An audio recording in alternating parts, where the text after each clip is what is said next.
Hey everyone, it's Julian. This video comes as a request. I've actually had 2 or 3 requests for this in the last couple weeks about how to best choose and swap your Squarespace template.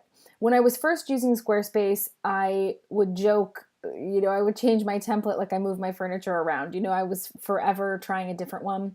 But for the last couple years, I've been using the same template. This is Bedford on my site. And what I've found in my experience and in the experience of my clients is that we kind of play around in the beginning, find one that we like, and then we sort of stick with it. But it's a fine dance and it might take a little while. The biggest reason for that is that the general content blocks are the same across all Squarespace sites. They all have code blocks or quote blocks, acuity block, that kind of thing is the same, but there are features that change. So this page in the Squarespace help section, I'll put a link, but this is a page I refer to all the time, and you can see they update it. This is a week ago when I'm recording this now. They update this all the time, and it shows every template, or in this case, like a template family. It shows all of them and it tells you what the features are. So for instance, if you're looking for one that has a sidebar, and you do a search on this page, it's going to show you 5, Forte, Galapagos. But if you're using Momentum and you need a sidebar, Momentum is not the template for you. So you're able to kind of see all of the features based on either that single template or that template family. And in this case, for me, I'm using Bedford. And Bedford, Anya, Bryant, and Hayden are in a family, and there's just a few differences between them. So this is Bedford, this is mine. This is Hayden. So as you dig in, you'll see these two are very similar. They have similar bones, but as you dig in, you'll notice there are just some differences in them, but not too much, versus the differences between 5 and Hayden are greater than Hayden and Bedford, theoretically, right? That's kind of what the idea is with the families, that they're built off of the same building blocks, the same foundation, and then they kind of differ from there in small ways. So these two things I will link to. The blog features by template, super helpful in the beginning. And this you can always find squarespace.com/templates. This is everything that's current. So with that said, let's say you've narrowed it down to 5 to 7 templates based on the features that you need. The way that you start to test a new template is you go to Design and Template, and you'll see I just have Bedford on here, but you can see installed a year ago, so I was still playing around a little bit and just have stuck with Bedford for, I think, probably the last 2 years. But the way that you do this is install new template, and this will show you what's here. You see that page.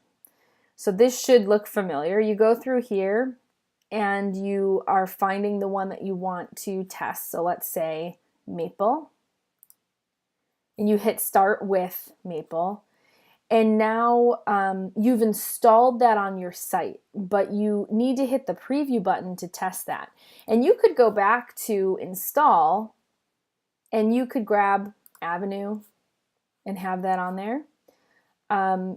When you're ready to preview it, you'll notice, so I'm going to hit preview on Maple, and you'll notice down here it's saying previewing Maple. This template is only visible to you, but some of the features you'll see are the same. So this was my green announcement bar on my regular site, want 1 month free. The home page is replaced, but you can go into, if I back out of design, I go back to home and I hit pages. This is my, what is now the main navigation on the preview site. But down here under not linked are all of my real pages. So I could be rebuilding this behind the scenes basically. So let's take my contact page and let me drag it up here. It'll refresh and here is my contact page. And this is really what it looks like, right? It's me and my son. It has the form. The footer stuff is the same because I haven't customized it for this template that I'm previewing, but my page content is still there. And so what I do if I am changing a template for a client is I go down to where they've thrown all my not links and I pull it all up here, rebuild my top navigation like normal. And then I'm just deleting these out. So these are the example pages, and you'll see a demo page, you wouldn't even be able to really go in here and edit very much because to edit demo content, you must first create a page. So you have to basically duplicate it anyway. If you liked the style of this, you would have to duplicate it anyway to use it. So there's really no love lost here with just getting these out of the way.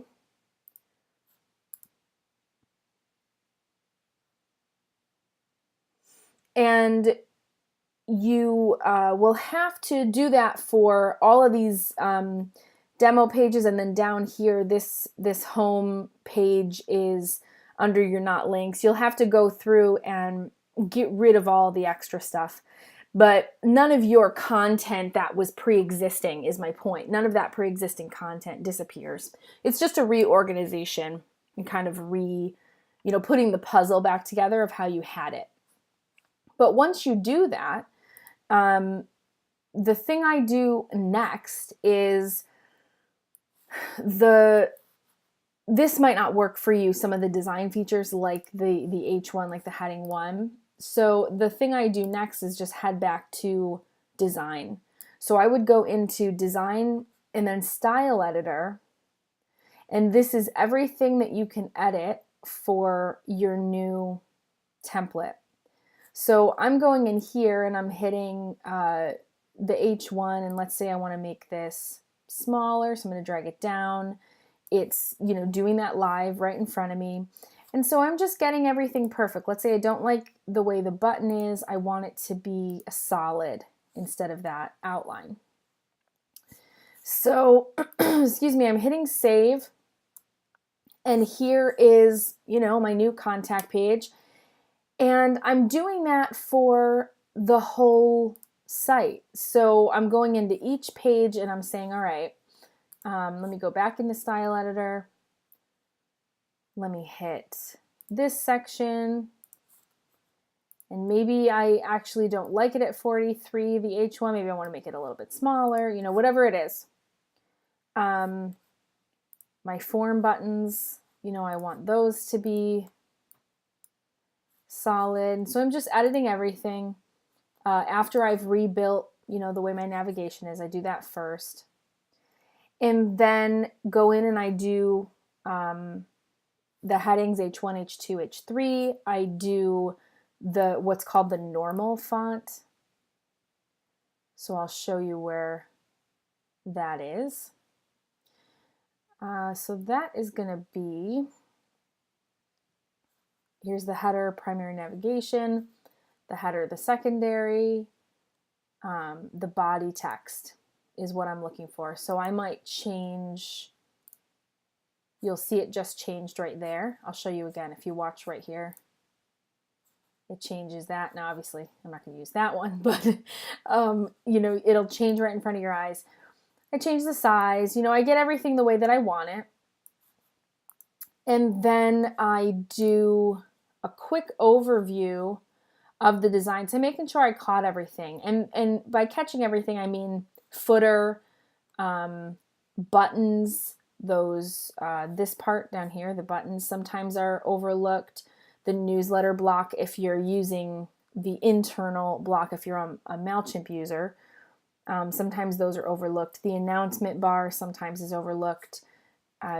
just in kind of perfecting the design. And so again, this is all the same. I can change that font. I can change the size, that kind of thing.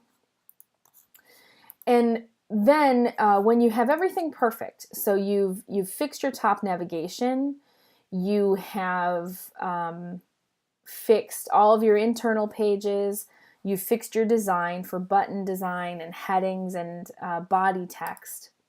And then the last thing I do is just take a look at things like header images, because if you look at my site in the live version, it doesn't look like this. It's not as cut off. So I just take a look at those kinds of things, the images on the home page and in the internal pages. And then you're ready to go live, let's say. So what you do, everything that you've done is not visible. So if I go here and open up my site, nothing has changed.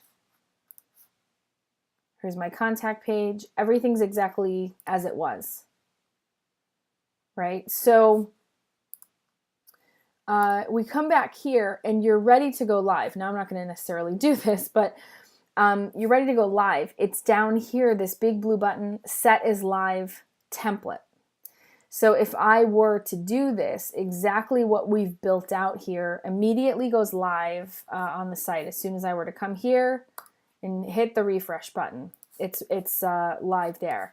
You can preview as many as I want. So right now it says previewing Maple. I could either do one of two things. I can get rid of all these changes and hit cancel preview. I'm no longer previewing that. I can preview Avenue, and I start over the same process I just showed you, or I can just bounce back over. You can bounce between as many as you want. You can install as many as you want. Check them out, see what you think your content looks like inside of that. But you'll see, like, we got rid of mostly everything up here except the contact form. We changed some of that. Our changes are saved. This is the font we installed for the body text. Our changes are saved, even as long as we leave this installed on the site. We can just take a break and come back to it. But the benefit of waiting to hit that live button is, of course, that people aren't seeing the changes that you're making. You're doing it behind the scenes before you go public with it. When you're ready, let's say you've selected Maple, you've made all your changes, you go live with it, and now you want to clean up this screen, which is what I had, right? When we first came in here, I only had Bedford. So you just go here and hit uninstall, confirm, uninstall, confirm, and all those other ones that you tested are cleaned out, and you're left with your favorite one. So that is the basic overview of changing a template. Any specific questions you have or any requests for other tutorials for Infusionsoft, ConvertKit, Squarespace, anything else that's on your mind, let me know, and I'll see if I can help and show you my thought process as I go through some of these changes for my own business. Thanks.